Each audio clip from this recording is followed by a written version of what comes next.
Salut à toutes et à tous et merci de regarder ce nouvel opus de l'œil de Moumou, la chronique média de Mourad Guichard. Et Mourad Guichard, c'est un journaliste indépendant qu'on ne présente plus, qui pose un regard tranchant sur les grandes et les petites dérives de notre paysage audiovisuel et médiatique. N'hésitez pas à faire connaître cette chronique qui s'installe déjà autour de vous et à partager le lien de la vidéo YouTube, à faire connaître, à faire grandir le spectre de ce nouveau rendez-vous du média.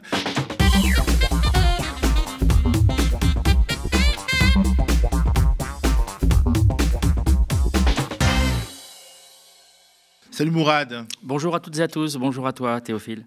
Alors, comme le veut la tradition, on va commencer par les tops et les flops, mais avant ça, un court préambule selon ton expression. Oui, parce que j'ai le plaisir de vous retrouver après une petite semaine de congé, mais alors quelle semaine de congé, puisqu'en fait je suis parti dimanche et je soupçonne évidemment tous nos amis acteurs du monde politico-médiatique d'avoir profité de mes congés pour se lâcher littéralement. C'était une semaine excessivement chargée en dérapage, outrance et excès en tout genre. Alors, il y a eu par exemple, je vais les brosser très rapidement, Public Sénat, où Oriane Mancini, qui était face à Manuel Bompard, a traduit soulèvement, l'appel au soulèvement pour la Palestine à intifada en pensant le coincer et en se ridiculisant un tout petit peu et en montrant une espèce de forme de racisme qui visait directement Rima Hassan. Ensuite, il y a eu l'affaire des mains ensanglantées, on a dit que c'était 2000, que c'était une affaire comme en Moyen-Orientale, alors qu'en fait, pas du tout. Évidemment, depuis des décennies, les mains ensanglantées racontent ceux qui ont du sang sur les mains, tout simplement. Il y a eu Gilles Bernstein et son obsession sur Rima Hassan qui est revenu encore sur le tapis. Je vous invite à aller voir sur les réseaux sociaux, il y a plusieurs extraits sur tout ce que je vous raconte.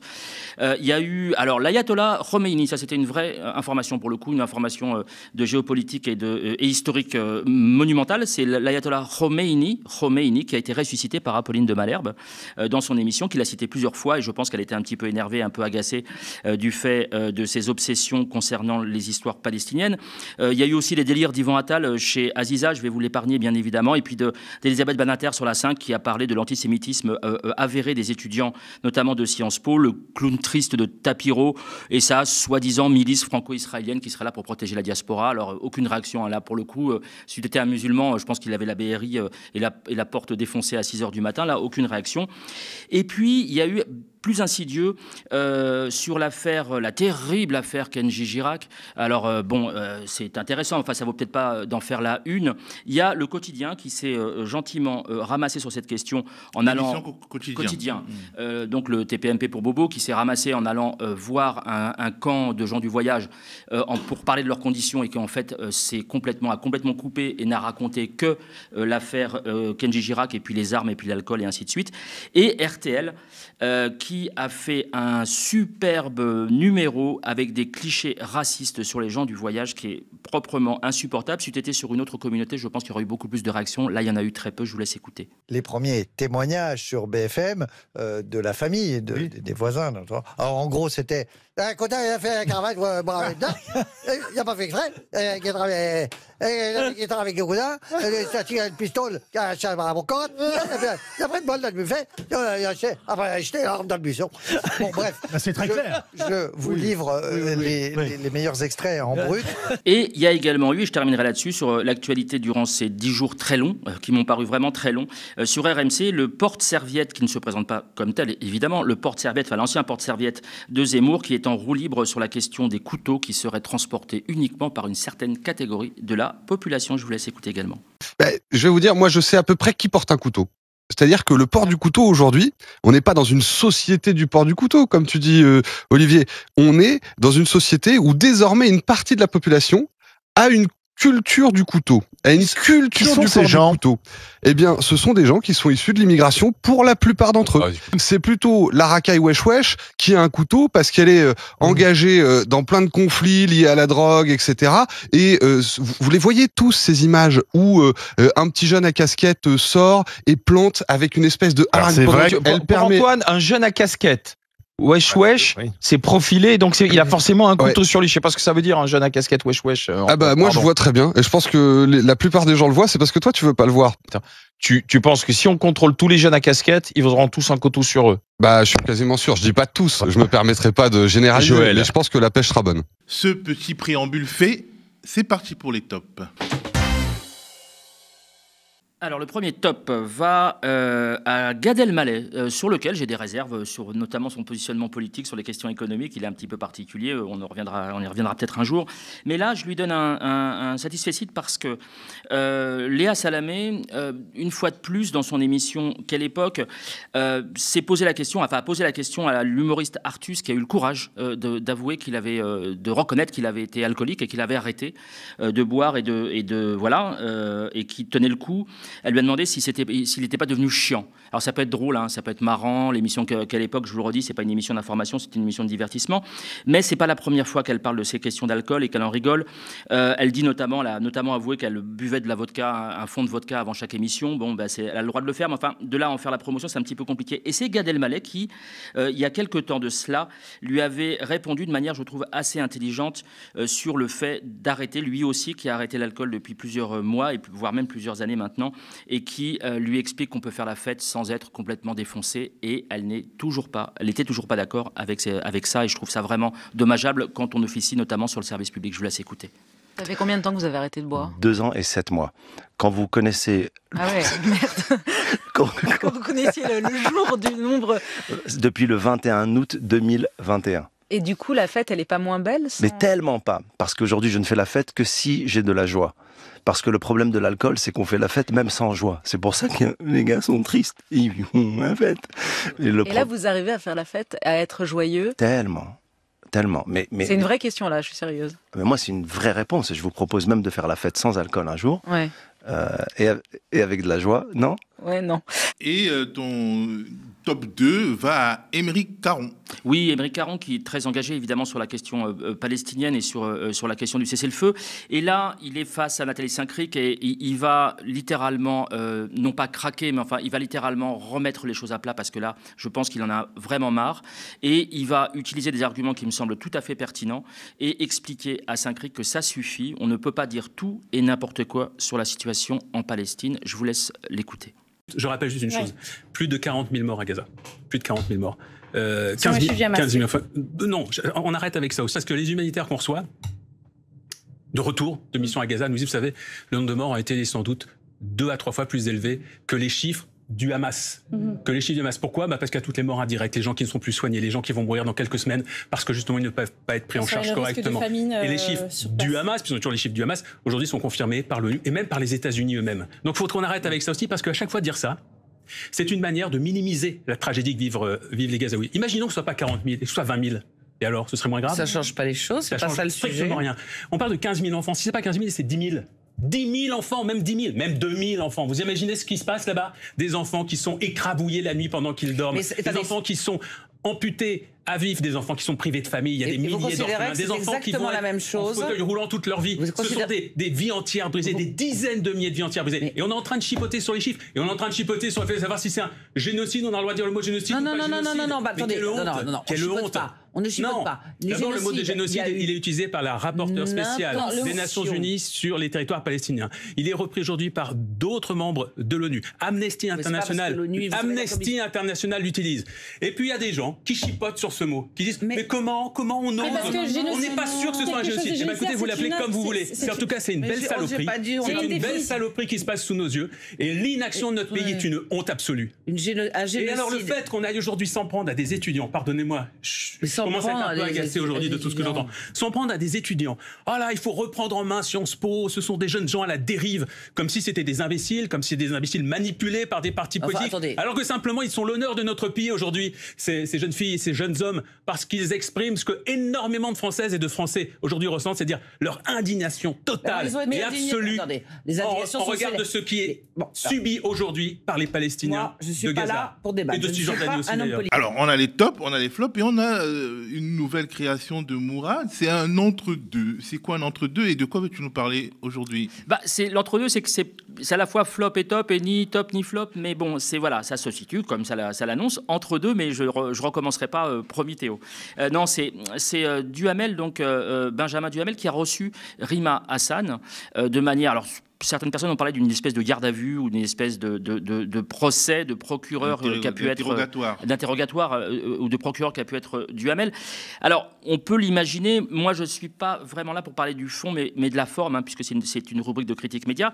Et il y a deux choses qui m'ont alerté. À la fois, Duhamel qui se frotte les mains d'une manière assez étonnante juste avant de poser la question, un peu comme s'il était, il préparait son coup, évidemment qu'il a préparé son émission, enfin, il préparait son coup, je vais la coincer sur ce coup-là. Je vous laisse regarder ça, et après, on regarde la deuxième chose qui m'a alerté. Encore un mot sur cet argument du droit international, Rima Hassan. Oui. Comment expliquez-vous que la famille politique à laquelle vous appartenez désormais, la France Insoumise, ait reconnu l'annexion de la Crimée en 2014, contrairement à toutes les règles du droit international? Donc ça, c'est un fait. On se frotte rarement les mains, sauf si on est content de pouvoir se payer l'invité. Donc il y a une espèce d'a priori. Mais alors, ce qui m'a vraiment étonné très fortement, c'est cette histoire de claquage de doigts, ce qui n'arrive jamais. C'est-à-dire que personne, en interview, personne ne va claquer des doigts en s'adressant à son invité. On le fait pour un enfant un peu turbulent, éventuellement pour un animal de compagnie. On ne le fait pas pour un invité, sauf si, évidemment, on a un a priori. Je vous laisse regarder. Les étudiants demandent simplement qu'il n'y ait pas de 2 poids 2 mesures. Ah, c'est pareil, la Russie et Israël? Alors, je vais vous dire une chose. Israël, c'est pire que la Russie. Ah bon? Il y a eu un 7 octobre les entre la Russie et l'Ukraine? Palestiniens, il y a eu pire que le 7 octobre pour les Palestiniens. Alors, je vous rassure, Benjamin Duhamel n'est pas toujours dans cette disposition, pas toujours dans cette condition-là, puisque, par exemple, lorsqu'il est avec... Caroline Fourest, pardon, j'ai perdu son nom. Ils sont tellement nombreux dans ce petit cercle. Avec Caroline Fourest, il est beaucoup plus soft. Il va même jusqu'à opiner du chef sur des déclarations qui sont tout à fait discutables. Je vous laisse regarder. On ne peut pas comparer le fait d'avoir tué des enfants délibérément en attaquant, comme le fait le Hamas, et le fait de tuer des enfants involontairement en se défendant, comme le fait Israël. Cette différence-là, c'est pas pour dire que c'est plus grave ou moins grave qu'un enfant meurt d'un côté ou de l'autre. Un enfant qui meurt, c'est toujours grave. C'est grave pour sa famille, c'est grave. Mais en revanche, refuser ces distinctions intellectuelles et morales entre l'intention de tuer pour attaquer quelqu'un en raison de qui il est, ce qui est un acte raciste, qui est un pogrom, et encore une fois, bombarder pour se défendre au risque de tuer des civils, ça n'est pas la même démarche, ça n'est pas la même intention. Et un de tes préférés, c'est Bernard-Henri Lévy, tu le lâches pas. C'est lui qui ne nous lâche pas, en fait, et c'est lui qui parle le mieux de lui, comme je l'avais dit récemment. Donc, on a appris le décès de Bernard Pivot. Et là, BHL, évidemment, ne pouvait pas ne pas saluer la mémoire de Bernard Pivot. Et donc, il va montrer une longue prestation de Bernard Pivot, où on voit Bernard Pivot dans tous ses états. On le voit rire, on le voit prendre des livres à la main. On le voit prendre des lunettes, ces fameuses lunettes à la main et disserter. Et on voit très brièvement BHL sur son plateau. Je vous laisse regarder ce grand moment d'hommage quasi national de la part de BHL. Hommage ou autosatisfaction? Non, mais c'est incroyable. C'est-à-dire que les personnes qui ne connaissent pas Bernard Pivot ne peuvent même pas l'avoir vu. On l'a vu une demi-seconde entouré de gens. On ne sait même pas lequel des 3 ou 4 personnages qui figurent est Bernard Pivot, alors que par contre, on voit très bien BHL qui se montre, et ça montre d'ailleurs que son problème d'égocentrisme ne date pas d'hier. Après les tops, les flops. Oui, les fameux flops. Alors j'ai essayé de les réduire au maximum parce qu'il y en a eu tellement ces 10 derniers jours. Alors, il y a eu une intervention de Robert De Niro qui a vraiment conspué les étudiants américains qui bloquaient une université pour soutenir évidemment les Gazaouis. Et je vous laisse regarder cet extrait. C'est vraiment Robert De Niro. Il va très très fort et vraiment on le sent engagé pour la cause israélienne notamment. Écoutez.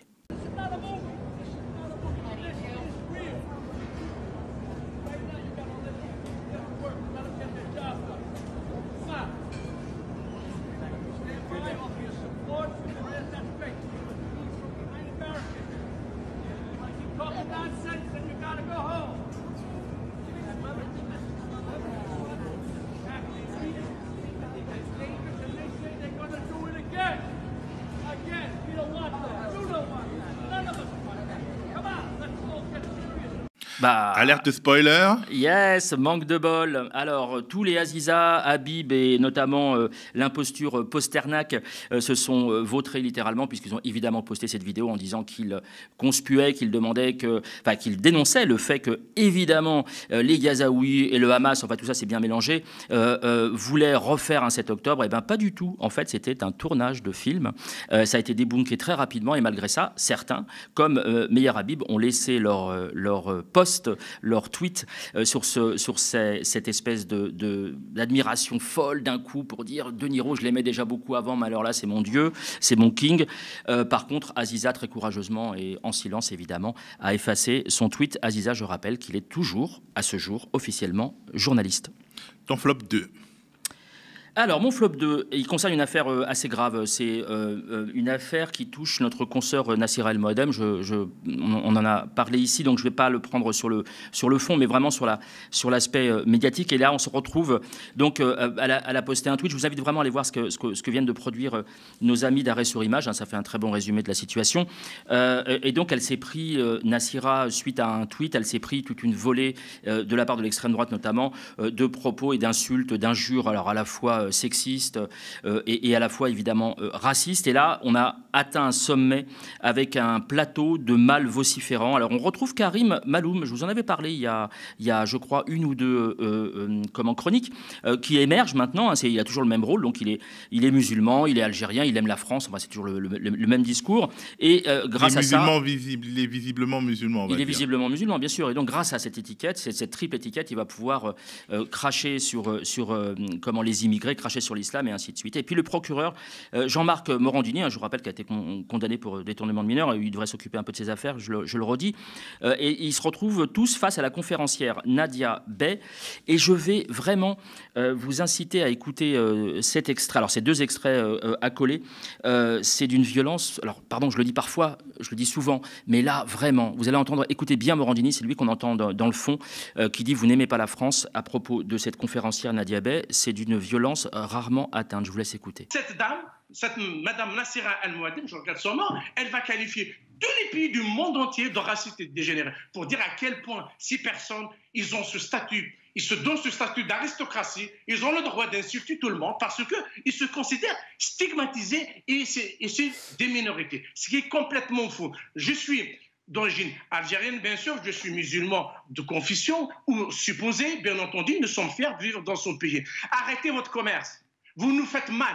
Vous nous tirez vers le bas. Nous sommes des Français, nous sommes fiers d'être des Français. Nous sommes dans un grand pays, un pays de liberté, un pays de démocratie. C'est l'un des plus grands pays au monde. Monsieur, je n'ai pas retenu votre nom. Alors Karim Maloum, Nadia Bey vous répond. Je n'ai pas retenu votre nom. Je viens de le redire. Hein. Voilà, Monsieur Karim Maloum. J'ai déjà écouté votre discours, vous êtes dans le politiquement correct. Ah bon? Et vous n'avez pas de leçons à me donner. C'est lui qui prend des risques, hein, c'est pas vous. Je viens d'Algérie, d'accord? Je veux rappeler ce que le racisme, ce que ça veut dire, c'est au fait, c'est juste désigner une discrimination envers un groupe de personnes, tout simplement. Mais le racisme ne concerne pas les idées, madame. Le racisme ne concerne pas les opinions. Et je vous ai écouté plusieurs fois sur ce plateau. Vous n'êtes pas digne, justement, d'être un franco-algérien. Parce que ceux qui critiquent... C'est vous qui désignez, madame. C'est vous qui décidez qui est digne et qui est pas. Excusez-moi, moi, je préfère avoir Karim Maloum, parce qu'il défend la France, parce qu'il aime la France. Vous, je suis pas sûr, Nadia Bey. Je suis de moins en moins sûr que vous aimiez la France. Vous lui mettez une cible dans le dos. Vous lui mettez une cible dans le dos, c'est épouvantable. De moins en moins, je suis de moins en moins sûr que vous aimez la France. C'est bon, Nadia Bey, merci, Karim Maloum, merci. S'il vous plaît, stop. Non, Nadia Bey, stop. Nadia Bey, stop. Allô, Nadia Bey, vous arrêtez ou on lance un sujet? Ou vous arrêtez ou on lance un sujet? C'est peut-être un pseudo-intellectuel, mais en tout cas, lui, il aime la France, contrairement à vous. Ça nous renvoie au faut-il aller sur certains plateaux, puisqu'elle y va et finalement, elle se fait gronder. Oui, alors ce qui est terrible, c'est que oui. Alors le problème, c'est que il y a Guillaume qui est un internaute et qui a tapé sur ChatGPT parce qu'il y a eu plein, si vous saviez, de réactions pour visant Nassira El Moadem, y compris des gens qui la soutenaient entre guillemets, qui dénonçaient le fait qu'elle soit attaquée, disaient non, on vit pas dans un pays puisque c'était un pays de racistes dégénérés. Et quelqu'un s'est amusé à taper Guillaume sur ChatGPT et s'est étonné que des gens intelligents ne comprennent pas ce que comprend ChatGPT. Donc il a posé la question, est-ce que si on dit qu'on vit dans un pays ou que la France est un pays de racistes dégénérés, est-ce que c'est quelque chose, comment vous traduisez ça? Et ChatGPT lui-même traduit par le fait que, évidemment non, ça sous-entend qu'il y a un climat et que ça ne signifie pas que tous les habitants de ce pays sont des racistes dégénérés. Donc c'est d'une mauvaise foi que je trouve assez confondante. On imagine que Renaud, qui a chanté Hexagone, devait être aussi quelqu'un qui détestait son pays. Évidemment, et on retrouve chez Brassens exactement les mêmes roi travers. des cons sur son trône, pas sûr qu'il soit portugais. Alors, le flop 3, c'est Colombe. Colombe qui était un peu l'héroïne retrouvée par Paul Larouturou de TF1. Oui, alors ça c'est terrible cette affaire parce que c'est rebelote. Hein, je peux renvoyer vers De Niro de tout à l'heure, c'est-à-dire que la Blanche Colombe qui va voter Le Pen, donc elle a été, c'est une brave femme qui va se mettre à pleurer à l'antenne effectivement de notre confrère de TF1 et qui ce confrère va poster, Larouturou va poster juste un extrait qui va émouvoir, j'ai pas envie de dire la France entière, c'est un petit peu débile, mais quasiment, et qui va faire réagir de nombreux politiques, notamment des politiques de gauche. Je vous laisse écouter. Regardez, moi je suis au RSA et on a du mal à vivre. On a du mal à vivre, on ne peut pas payer les factures, on a les huissiers, on a les menaces de tout. Et donc aujourd'hui, c'est vrai qu'il y a quelqu'un qui ressort sur ce système de dire « Allez, suivez-moi et on va combattre ». Ici, on a quand même un taux énorme du RN et on est tous en colère. On a tous du mal. Il n'y a pas de travail. Il n'y a pas de travail, il n'y a pas d'usine. Il y a des combats à mener. Hein, que ce soit pour la santé ou que ce soit pour le travail. Je suis conseillère en insertion professionnelle et au jour d'aujourd'hui, je ne trouve pas de travail, mais je suis bénévole au Resto du Cœur et j'aide les gens de la rue. Et après, qu'est-ce qui s'est passé ? Il y a un deuxième temps dans cette histoire. Eh bien oui, un certain nombre d'internautes ont débunké en fait cette affaire, puisque quand on prend la vidéo dans son intégralité, on apprend qu'elle n'est pas tombée à cause de la pauvreté et du chômage, elle n'est pas tombée dans les bras de Marine Le Pen, mais qu'elle votait Le Pen depuis toujours et qu'elle votera Le Pen encore et encore. Et notamment, elle a voté Le Pen à l'époque de Jean-Marie. Et je vous rappelle, notamment pour les plus jeunes publics, que quand on votait Jean-Marie Le Pen, ce n'était pas la même chose que Marine Le Pen. C'est-à-dire qu'il y avait une conviction qui était teintée à la fois de racisme et d'antisémitisme et d'homophobie, qui sont indéniables. Et donc, il y a eu une manipulation de l'information de la part de ce journaliste qui, en plus, feuilletonne, on peut aller voir sur les réseaux sociaux, et sur ces réseaux sociaux et ceux de TF1, qui feuilletonne à mort. Et résultat des courses, vous allez voir, je vous en parle juste après avoir visionné ce passage. Quel est votre prénom? Quel âge avez-vous? Colombe et j'ai 60 ans. Et quel est votre parcours professionnel et pour qui vous avez voté avant? Marine. Vous avez toujours voté Marine Le Pen? Avant Jean-Marie. Et à la prochaine présidentielle en 2027? Ça sera Marine. Donc, la fin de cette histoire entretenue par TF1 et par Larouturou, c'est tout simplement qu'elle a été invitée à la mairie de Perpignan par le maire RN et qui lui a quasiment proposé un travail via le CCAS. Donc, voilà, ce qu'il en sort, c'est qu'un journaliste monte en épingle quelque chose de complètement bidonné et derrière, c'est le RN qui, juste à la veille d'une élection importante, les élections européennes, retire les marrons du feu. Et donc, tout ça était bien l'huilé. Alors je dis pas que ça a été préparé, hein. On n'est pas dans le complot. Je dis juste que tout ça a été téléphoné quasiment. On savait où ça allait aboutir.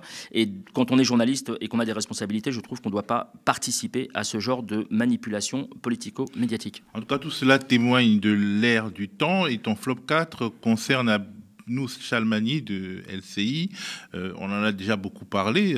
Oui. On a parlé de ses mises en scène, de son incompétence, de ses bobards, de ses reprises d'éléments de langage, notamment de l'armée israélienne ou du gouvernement du Likoud. Là, elle a franchi un seuil, puisque là, elle vient attaquer directement les musulmans sur leur territoire, à savoir les musulmans de France, et elle leur raconte une histoire complètement sordide et complètement fausse, mais tout le monde le sait déjà par avance, sans qu'il y ait de rapport scientifique là-dessus. Elle va parler des jeunes filles issues de l'immigration, de la majorité des jeunes filles issues de l'immigration, et écoutez ce qu'elle va en dire par rapport à leurs résultats scolaires. C'est sidérant. Est-ce que vous vous rendez compte que la majorité des filles d'obédience musulmanes, maghrébines, sont obligées d'être moins bonnes à l'école, de se retenir d'avoir des bons résultats. Et ça, c'est des enquêtes que nous avons très sérieux, parce que si elles réussissent trop bien à l'école, le grand frère, les parents vont leur dire « Mais tu te prends pour une blanche ou quoi? T'as cru que t'étais française ?» C'est sidérant et c'est surtout le contraire de ce que disent plusieurs rapports. Mais évidemment, il suffit en quelques secondes, c'est ce que disait d'ailleurs notre consoeur, pour revenir vers elle, Nassira El Moadem, c'est qu'il lui a fallu, je crois, 35 secondes pour aller retrouver des rapports qui effectivement disent que les filles issues de l'immigration, au contraire, travaillent beaucoup mieux, beaucoup plus, parce qu'elles veulent s'en sortir. Et tout le monde, enfin moi j'ai 54 ans, j'ai toujours vu durant ma scolarité les filles en général, mais aussi les filles issues de l'immigration, être bien au-dessus du panier et bien au-dessus des résultats scolaires que je pouvais avoir. avoir, c'était pas difficile, mais enfin, quand même, c'était majoritairement. Là, je le fais au doigt mouillé. Donc, si elle l'avait fait au doigt mouillé, c'était pas grave. Simplement, elle s'est appuyée sur des rapports bidons et elle va ensuite, il y a eu une telle bronca qu'elle va y revenir, enfin, du moins, Pujadas va la faire revenir sur ça dans l'émission suivante. Et alors là, elle va s'enterrer littéralement dans des explications à ne plus savoir à ne plus savoir que comprendre. Je vous laisse écouter. Abnouz, juste avant d'en venir à votre parti pris international, vous souhaitiez préciser les choses qui ont déjà été un peu corrigées, parce que dans vos propos hier concernant, comment faut-il l'appeler, l'autocensure de certaines filles dans des familles de culture ou de religion musulmane pour ne pas dépasser les garçons, ça n'est absolument pas la généralité. C'est pas dépasser, alors c'est ce que vous l'avez dit, c'est parce que vous avez dit c'est pas une généralité et que je ne l'ai pas répété. Alors là, j'aurais dû le répéter pour que ça soit évident, mais vous savez, même si ça ne concerne que 2 personnes, il faut en parler. Je veux dire, il n'y a aucune raison pour que ne serait-ce qu'une petite minorité soit invisibilisée sous un prétexte que ce n'est pas la généralité. Et là, ton bonus, c'est Arlette Chabot. Oui, il y avait longtemps que je n'avais pas parlé d'elle. Alors, comme j'ai pas oui, j'ai pas parlé de ma queen, donc Ruth Krief. Donc pour le coup, je vais un peu me pencher sur son cas. Je vais vous laisser écouter cet extrait. Là, je ne vais rien affirmer du tout. Je vais juste poser une question et je vais vous laisser tendre l'oreille, vraiment. Tu poses des questions, comme Pascal Pro. Parfois, je pose des questions. Donc, je vous laisse tendre l'oreille et me dire ce que vous entendez. On va y revenir juste après. Sauf le vote des Insoumis. Pourquoi ? On retrouve ce que dit effectivement aujourd'hui Rima El Assad. Alors, c'était un extrait assez court. On va le réduire encore un tout petit peu. Et à propos de Rima Hassan, je vais vous demander ce que vous entendez. Vous pourrez répondre, par exemple, par des messages sur les réseaux sociaux. Écoutez bien. Aujourd'hui, Rima El Assad. On laisse le champ de l'interprétation, disons de l'écoute, à celles et ceux qui nous regardent. C'est désormais le temps de la rubrique Au microscope, et cette fois-ci, on a un invité, c'est Bélir Nabli, qui est universitaire, fondateur du collectif Chronique et chroniqueur à l'Obs. Alors, Bélir Nabli est un vrai expert, oui, ça existe, et c'est un vrai expert qui, par miracle, s'est retrouvé sur les plateaux télé avec ce que Mourad appelle des experts en carton. Mais comment il survit dans cet environnement-là? Comment faire émerger une parole qui est fondée sur de l'expertise et dans le cas qui nous concerne de l'expertise juridique, là où l'émotion, les emballements, les affects et les subjectivités embrasent les plateaux télé. On en parlera et je laisse le privilège de la première question à Mourad. Oui, bonjour Bélir Nabli. D'abord, je suis très heureux de vous recevoir parce qu'ici, on vous a souvent offert des tops. Vous avez bénéficié de tops parce qu'effectivement, il y a ce problème de la légitimité en fait, des gens qui se trouvent en plateau télé. Alors, on parle beaucoup de vous, on vous connaît pas mal sur les réseaux sociaux en ce moment, notamment depuis le 7 octobre. Vous vous êtes beaucoup exprimé. Ceci dit, il y a même, si on remonte à 10 ans, il y a un fameux face-à-face avec Meyer Habib qu'on avait ici diffusé où il parle théologie et vous parlez de droit international notamment. Vous avez... vous êtes spécialisé, vous êtes connaisseur de ces questions de géopolitique. Et je voulais savoir vraiment, donc toujours avec une approche juridique que vous jugez parfois inaudible sur les plateaux télé, notamment avec vos contradicteurs, mais puisque vous avancez des questions de droit international, qu'est-ce que vous pensez pouvoir apporter lorsque on trouve des gens face à vous qui n'ont aucune légitimité, aucune connaissance du droit international? Qu'est-ce que vous pensez pouvoir apporter, si ce n'est peut-être de servir, je me fais l'avocat du diable, de punching ball vis-à-vis de ces gens-là? Oui, pas forcément déjà. Je veux dire, cette légitimité, elle est reconnue a priori dans la mesure où précisément je suis invité. Et lorsque je suis invité, en tout cas pour ce qui est de cette séquence Gaza, c'est en tant que professeur de droit. Donc c'est une légitimité qui est reconnue a priori. Après, l'enjeu, c'est de savoir si elle va être audible durant les échanges avec les autres invités. Et c'est en cela qu'il y a un vrai enjeu. Premièrement, pouvoir décliner un regard juridique par rapport à des faits, une histoire marquée par une très forte émotion, par des passions, comme vous l'avez dit. Et donc là, c'est une manière aussi, en calquant un regard juridique, d'essayer d'objectiver des faits qui, souvent, ne font pas l'objet d'un regard objectif.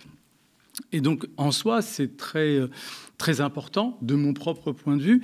Et a priori, c'est aussi considéré comme important par mes interlocuteurs, y compris donc par les chaînes d'infos qui m'invitent, sinon elles ne m'inviteraient pas. Après, tout l'enjeu, c'est de savoir quel est l'équilibre entre ce regard, cette analyse juridique, avec d'autres approches, d'autres qualifications, d'autres analyses qui parfois ne sont fondées sur pas grand-chose, mais qui vont qui vont faire plus de bruit parce que précisément, elles perpétuent justement ces ressorts que sont la passion, la subjectivité personnelle, etc. Alors depuis le 7 octobre notamment, ça vocifère beaucoup, ça se coupe la parole, c'est très très compliqué. Moi, je vous vois assez régulièrement et vous gardez plutôt votre calme. Parfois, on vous sent agacé, mais pas au-delà de ça. Comment vous arrivez à gérer ces crises passion, je vais le faire en 2 mots, ces crises passion sur des sujets aussi clivants que ce qui se passe actuellement au Moyen-Orient, avec des gens alors en plus vous savez que vous avez plus d'expertise qu'eux. Comment vous arrivez à conserver entre guillemets votre calme? Non, franchement, le calme, je le garde assez facilement. Et même sur les plateaux, c'est pas forcément très crispé, c'est très ambivalent. Parfois, il y a des points de crispation lorsqu'on aborde des points qui constituent des enjeux en soi, comme la qualification de la situation à Gaza. Est-ce qu'on peut parler de génocide ou pas? Là, tout d'un coup, il y a à la fois la mobilisation du regard juridique, mais en même temps, c'est un mot qui, précisément, ne peut pas être appréhendé qu'à travers le prisme juridique. Et c'est en cela que c'est important.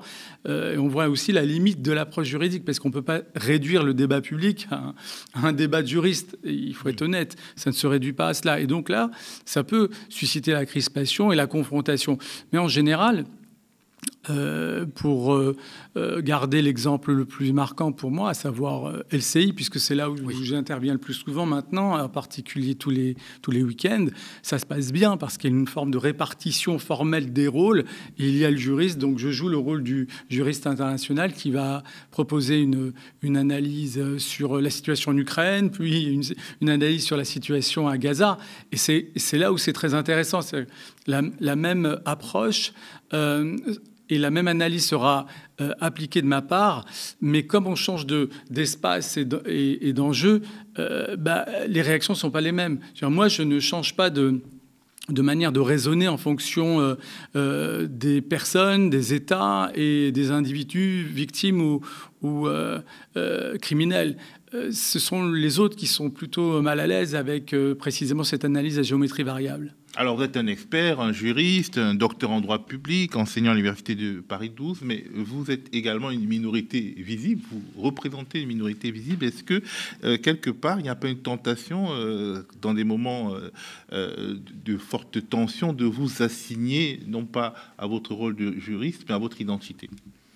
Alors moi, je ne me perçois pas comme représentant d'une quelconque minorité, naturellement. Bien entendu, mais on peut vous voir comme ça. Oui, bien sûr. C'est une question qui se pose de 2 manières, entre l'acteur et les autres acteurs. Nous sommes finalement différents acteurs sur une même scène. Et effectivement, même si, de mon point de vue, j'essaye de me départir de tout point de vue particulier, même minoritaire, il y a naturellement la perception de l'autre et la manière qu'on est perçu de la part de l'autre. Et effectivement, on peut le ressentir parfois. Et d'ailleurs, il y a vous qui identifiez certaines séquences assez significatives, y compris de ce point de vue-là, lors des premières émissions, notamment sur BFM TV, il y a eu des passages où effectivement certains interlocuteurs ont cédé à l'essentialisation, où à un moment donné, il y a même une interlocutrice qui m'a alpagué en disant « Oui, mais vous parlez au nom des Palestiniens ». Alors que j'étais encore formellement, officiellement... C'est important de le dire parce qu'il y a Selim Terkaoui, un de nos confrères, qui était chroniqueur chez Ruquier sur BFM TV. Et après, le 7 octobre, il a été également assigné. Il a eu même des injures racistes sur le plateau avec Arnaud Klarsfeld qui lui a dit que s'il voulait, il pouvait rejoindre le Hamas. Quelque chose. Alors, il n'avait rien dit de spécial. Il avait à peine commencé à parler. C'est pour ça que je parle de cette assignation. Oui, c'était une émission spéciale sur BFM qui a même fait l'objet d'un long papier sur arrêt sur image. Et donc c'était assez significatif. Et pour être tout à fait honnête, je me souviens que l'animateur, présentateur de l'émission avait quand même repris la chroniqueuse en lui disant que j'étais quand même invité en tant que professeur de droit et pas en tant que représentant de n'importe quelle entité. Quoi qu'il en soit, ça, à titre personnel, on peut rien y faire. C'est la responsabilité de chacun d'essayer d'écouter d'abord et avant tout ce que disent les uns les autres. Et c'est la pertinence de nos propos qui doivent nous engager, pas nos origines. Et est-ce que vous avez l'impression de ne pas avoir été réinvité sur tel ou tel plateau parce que vous avez dit quelque chose qui déplaisait de manière particulière ou d'avoir été sur le point d'être excommunié? Est-ce que vous avez senti qu'il y a des limites à ne pas dépasser pour être invité à nouveau? Non, franchement, parce que, en tous les cas, à titre général, pourquoi? Parce que, encore une fois, dès lors que vous avancez un propos aussi fort soit-il, mais fondé en droit, c'est difficile pour l'interlocuteur, surtout s'il ne se sent pas compétent, pour vous réduire à un acteur engagé pour tel ou tel parti. En plus, je dois être honnête, je continue à être invité en déclinant toujours le même type de discours, c'est-à-dire partir des faits tels qui nous sont arrivés, essayer de les qualifier en droit international et à partir de là, quand même, je vais un peu plus au-delà, il faut être honnête, essayer aussi de proposer une analyse de nature politique, au sens de politique internationale. Et à partir de cette forme de méthode à laquelle j'essaye d'appliquer, eh bien, je ne fais pas preuve de l'objet d'une censure. Mais je pense que le premier enjeu, c'est de ne pas faire d'autocensure. C'est déjà un acte assez fort, en vérité, qu'il ne faut pas minorer, notamment parce que déjà l'accès à la parole publique est rare et on se dit oui, si on se lâche, on risque de ne plus y avoir accès. Mais en fait, l'enjeu en soi, c'est pas l'accès à la parole publique, c'est de pouvoir décliner des analyses en espérant qu'elles sont intéressantes, pertinentes et utiles. Si les médias souhaitent ne pas entendre votre voix à cause de cette démarche, c'est leur responsabilité à eux, pas la nôtre. Donc, première responsabilité lorsqu'on est invité, je pense, ne pas faire acte d'autocensure, défendre finalement, non pas forcément ses convictions, d'abord son analyse, et pourquoi pas ses convictions, dès lors qu'elles sont fondées.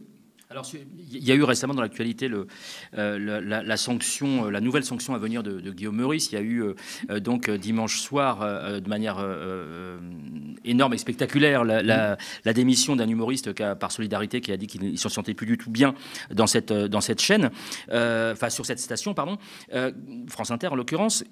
Est-ce que c'est une question qui revient régulièrement, on la voit sur les réseaux sociaux notamment, est-ce que de vous retrouver sur des chaînes, sur des plateaux où passe, par exemple, alors tout à l'heure on a parlé d'Abnou Chalmani ou alors de Caroline Fourès qui ont été prises plusieurs fois en défaut sur des affirmations erronées, de participer à ces espèces de cirque. Je reviens à la question des experts en carton, pardon de les qualifier comme ça, mais est-ce que vous n'avez pas l'impression de participer à une espèce de gros barnum de cirque où vous seriez l'espèce de caution un peu scientifique, sérieuse, professorale? Est-ce que vous n'avez pas ce sentiment-là parfois d'être une caution, en fait, tout simplement?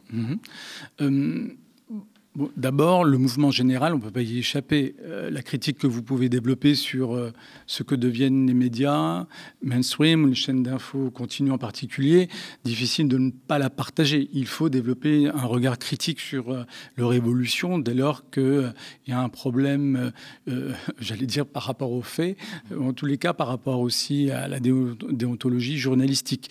Donc, de ce point de vue-là, il faut reconnaître sa propre limite, ses propres limites par rapport à un mouvement qui nous embarque tous.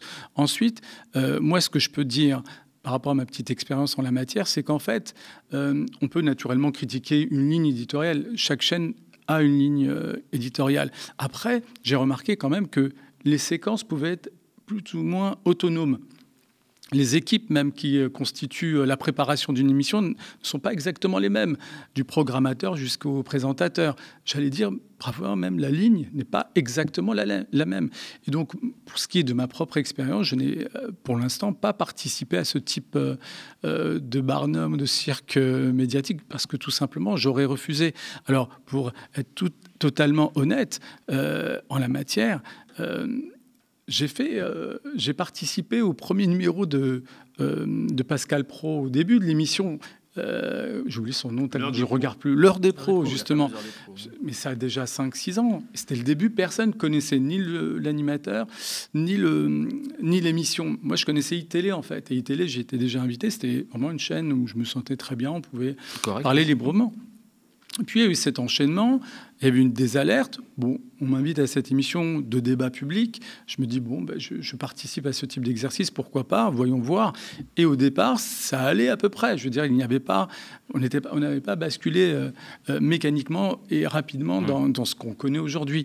Et puis, lorsque progressivement une ligne s'est affirmée, de plus en plus explicite, c'est notre liberté de dire stop, de ne plus y aller, tout simplement. Je veux dire, on voit chacun à sa responsabilité, tout simplement. Je veux dire, on est beaucoup à critiquer ce système. Je pense qu'il y a aussi une part de responsabilité individuelle. Certains continuent à participer à ce type de cirque.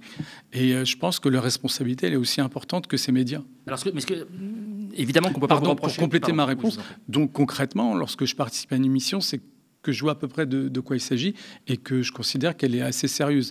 Par exemple, encore une fois, pour mon rendez-vous régulier sur LCI, franchement, les plateaux sont constitués essentiellement de vrais experts. Un général, je ne vais pas commencer à contester son regard militaire. C'est moi qui suis incompétent sur la chose militaire.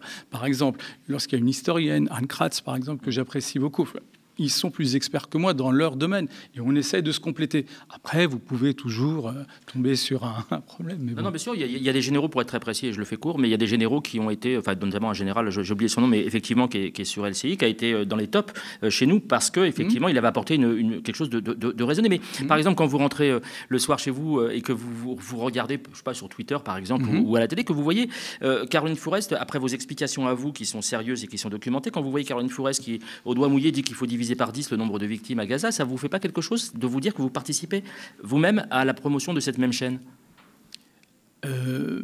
Alors, pour être très direct par rapport à votre question, je ne suis pas rémunéré.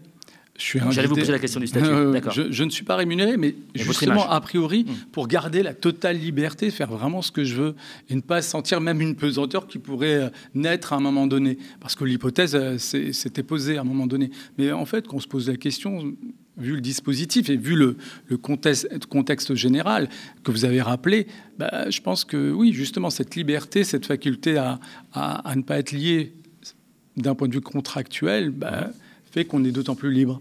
Alors, puisque vous ne voulez pas qu'on vous... Et je comprends tout à fait, je ne voulais pas qu'on vous cantonne à la question uniquement moyen-orientale. De manière globale, votre regard de téléspectateur éclairé, quel est-il sur ces fameux gens qu'on a vu arriver, notamment avec les chaînes en continu? Vous en avez parlé tout à l'heure, des chaînes en continu qu'il fallait remplir. Mais comment vous jugez, est-ce que vous jugez sérieux que l'on puisse prendre des gens aussi compétents que Michel Boujna, par exemple, pour parler des questions Moyen-Orient? Enfin, il y a toute une série d'experts dont on a du mal à déceler l'expertise et les raisons pour lesquelles ils sont invités. On les devine parfois trop bien, mais cette espèce d'information spectacle, quel regard vous posez dessus? Alors, 2 éléments de réponse. D'abord, sur mon champ, si on m'entend beaucoup sur le Moyen-Orient, c'est parce que c'est ce qui fait le plus de bruit. Et là, on revient sur un élément structurel du monde médiatique. Mais en vérité, vous savez, dans la même émission, on peut passer d'une question relative à l'Ukraine ou sur la Russie, où je vais décliner une analyse sur l'évolution du régime russe par rapport notamment à la question démocratique. Ça n'intéresse pas grand monde et donc ça ne fera pas de buzz. Par contre, si je développe une analyse sur la situation de l'offensive israélienne à Gaza, ça fera beaucoup plus de bruit. Mais l'analyse est la même, elle est juridico-politique, mais il y en a une qui mobilise plus les passions. Et donc, c'est ça qui fait plus de bruit et celle qui, d'une certaine manière, est plus médiatique. Et pour répondre à votre deuxième question, là, j'avais parlé en termes de responsabilité. Oui, effectivement, il y a une responsabilité, mais je dirais moins de la part des personnes qui acceptent d'une certaine manière d'y aller alors qu'elles n'ont pas grand-chose d'intéressant à dire que des puissances invitantes, des hôtes. Ce sont ces médias qui voient leur responsabilité engagée à inviter des personnes qui sont animées strictement et totalement par des passions tristes et qui ne contribueront pas, non pas au débat, mais aux passions. Et donc là, c'est une vraie question qui se pose du point de vue de la déontologie des journalistes, parce que ces personnes invitées ne parlent pas, c'est pas des purs monologues. À un moment donné, la responsabilité du journaliste qui est en face, soit pour corriger, soit pour stopper parfois ce qui peut ressembler à des délires. Et de l'autre, il y a la chaîne de radio ou de télévision qui également accepte ce type de spectacle. Donc c'est une responsabilité collective, mais je dirais d'abord et avant tout de la part de ces puissances. Bien sûr. Alors une dernière question sur cette thématique-ci justement, et pour conclure. Est-ce que vous estimez que d'abord que l'Arcom doit pour le coup avoir un rôle à jouer, un rôle puissant, puisque si elles sont responsables, ces chaînes, il faut bien qu'à un moment donné, il y ait des décisions qui soient prises. Et je pense notamment à I24 News, qui fait intervenir en ce moment, je ne veux pas citer son nom parce qu'on en a déjà parlé suffisamment ici, qui fait intervenir un journaliste qui sort des fake news sur fake news, qui maintenant est embauché chez CNews.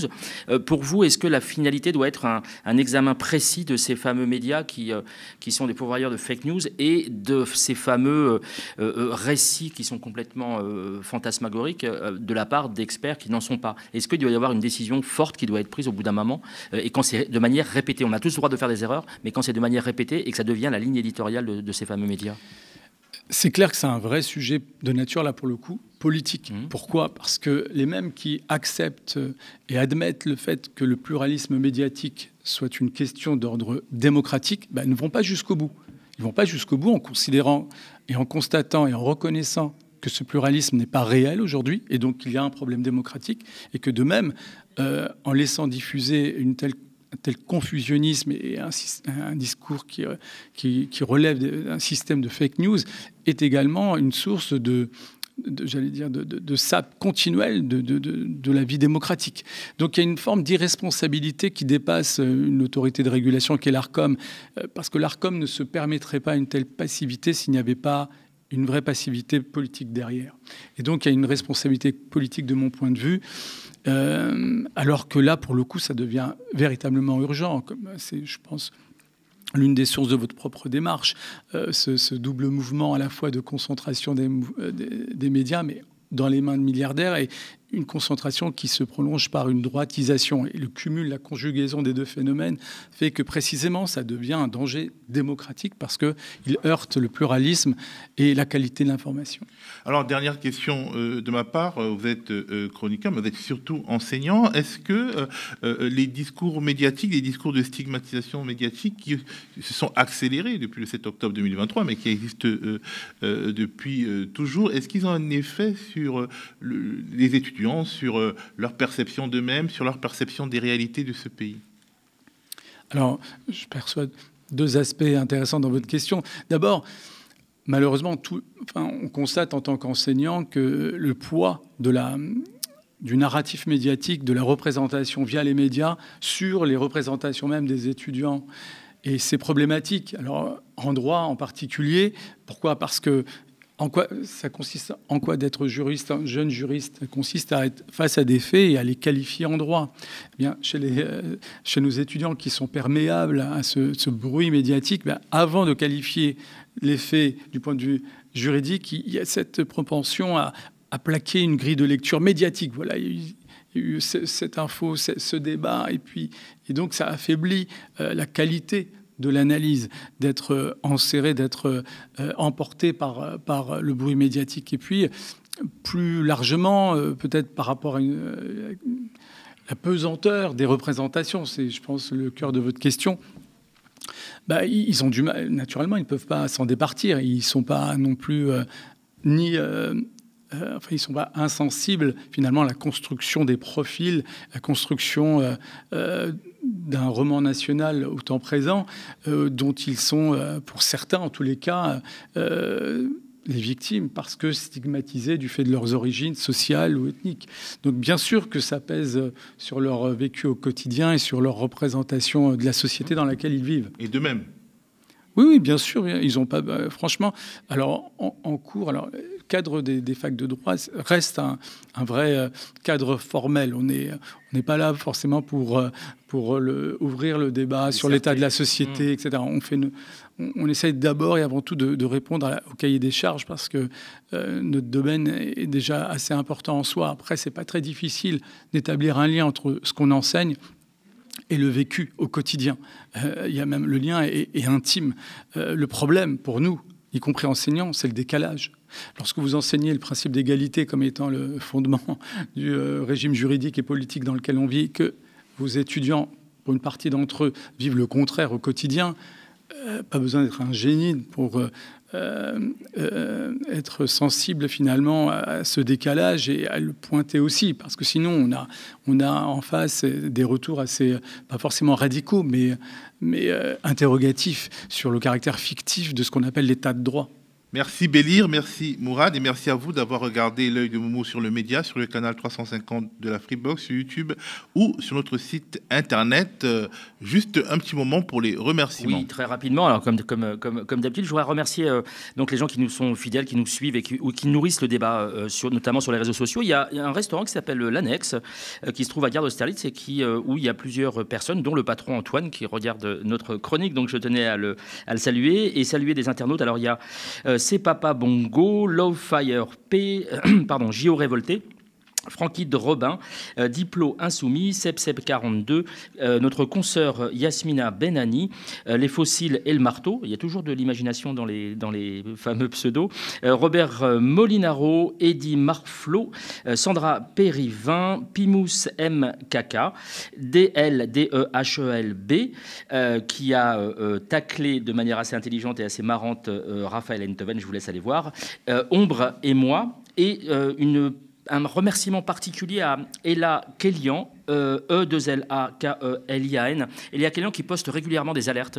Ça rejoint un peu notre débat, mais qui poste régulièrement des alertes, sur la manière dont sont traités aujourd'hui les musulmans en France et la violence qu'ils doivent subir au quotidien. Et ça renvoie à ce que je vous disais tout à l'heure sur Abnous Chalmani, avec ses bobards absolument infâmes, en disant que les filles ne réussissaient pas parce que les grands frères, voulaient pas qu'elles soient prises pour des blanches. Et inversement, très récemment, Darmanin a parlé de l'entrisme des frères musulmans. Il a été repris par Pascal Praud en disant que les frères musulmans veulent au contraire que les musulmans intégristes puissent réussir à la fac, réussir professionnellement de façon à rentrer dans la société française et imposer la charia. Donc voilà, les musulmans aujourd'hui se trouvent coincés entre ces deux abjections totales et absolues. Et donc et contradictoires. Et donc quoi qu'ils fassent, ils sont perdants. Et donc là, Kélian, comme beaucoup d'autres, mais là Kélian en particulier, je vous invite vraiment à aller lire sa production. Dénonce ça de manière intelligente et structurée. Merci encore une fois. Le média, votre média, on le rappelle, ne vit que des abonnements et de soutien et des dons de celles et ceux qui le regardent et qui l'aiment. Si vous le pouvez, allez sur le mediatv.fr/soutien pour nous donner de la force. Donnez-vous de la force à vous aussi en le faisant. Restez connectés aux médias.